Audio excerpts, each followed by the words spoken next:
I'm Jordan Burns, junior on the Colgate men's basketball team. I'm from San Antonio, Texas, and I'm a sociology major here. My first memory of having a basketball in my hand was probably when I was about in 7th grade. That was when I started playing basketball. My dad and my mom really instilled my hard work ethic in me. And basically, once I got in basketball, I realized I had to transform that into a basketball mindset, and I did that. I was able to, push through all the adversity I needed to be able to get to where I am today. It wasn't easy, and even though we were the only Division I opportunity, I think he had some hesitation about leaving Texas and going that far away from home and being in a totally different environment than he was used to. Just the combination of everything, the rural campus, the rigorous curriculum. But again, fortunate for us, he had some good mentors in his life and 2 very supportive parents who saw it as a great opportunity for him, and some other people who took basketball out of the equation and said, look, if you're going to be the best player you can be no matter where you go, what are the other things that are going to impact the rest of your life, and maybe help open his eyes to some of the things that a school like Colgate could offer. My freshman year was very hard for me. Being away from home, obviously. I went to prep school for a year, so I was kind of used to it, but kind of not. Obviously, it's college now, so it's a little different. I just wasn't mature enough to handle the coaching and things at the time.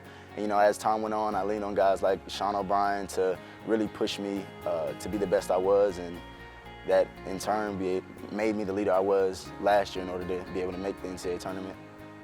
Having my family here for the NCAA tournament was crazy. I mean, here for the championship game, it was great having my mom and my 2 brothers come, and just the energy we had that night was just amazing. But seeing my father there, who hasn't been able to see me play in a long time, was really great. I had to just jump over the little scores table and go give him a hug and everything. It was just an amazing moment just to see all the hard work I put in finally come to, fruition is crazy. Growing up, obviously, my parents couldn't give me and my brothers everything, but, they tried. They tried to do their best, and they worked as hard as they could, and I saw that every single day. I saw my pops getting up at 5 a.m., not coming back home until around like 11 o'clock at night. My mom, same thing. So just watching them just get up and work hard, that really made me want to be just like them and work as hard. So that's what motivates me to continue to just get up every day, work out, and go to practice, work extremely hard, and go to class and everything, just to make sure I'm making a path for not only me and my family, but the other guys coming up after me, to make sure that they have a spot too. Being from where we're from, a lot of people aren't doing what our family's doing. So I think just having the role models we have as parents, I think we have the best parents in the world, and I think I have the best 2 siblings in the world, and that's ultimately why I'm in the place I am today.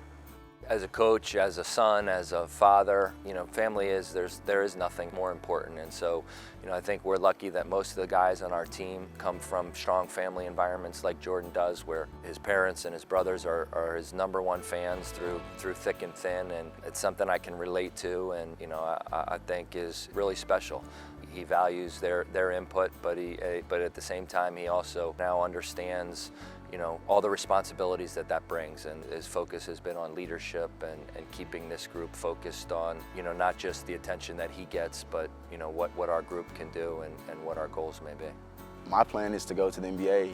I feel like I can make an NBA roster. I feel like despite my size, I'm gonna do whatever it takes to make it. If not, go overseas. And then obviously I still want to get my sociology degree here. I'm minoring in writing and rhetoric also. So, obviously trying to find a job within those categories, obviously at the same time with talking to some Colgate alumni and things like that, and make sure I can, have a great career path after Colgate, regardless if it's basketball or anything else.